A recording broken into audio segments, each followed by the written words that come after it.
संसार बीजचे अज्ञान डोळा पडता गुरुकृपांजन पुढे मायेचे आवरण पुरे ते ज्ञान स्वाभाविक ज्ञान हे तो नव्हे साध्य ते तो आधीच स्वयंसिद्ध हे तो आगम निगम प्रसिद्ध अज्ञान हा विरोध ज्ञानाला देवा भक्ताचे भिन्नपण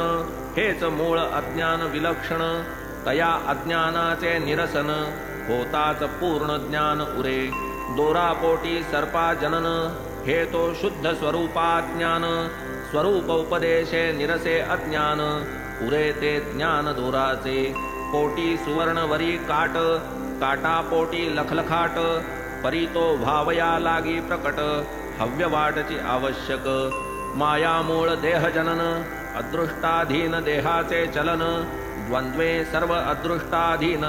देहाभिमान अज्ञान म्हणून जे स्वये निरभिमान तयान सुखदुःखाचे भान विरे जै अहंकाराचे स्फुरण तैच अज्ञान निरास स्वस्वरूपाचे अज्ञान तेच मायेचे जन्मस्थान होता गुरुकृपा माया निरसन स्वरूप ज्ञान स्वभावे एका भगवत भक्ती वीण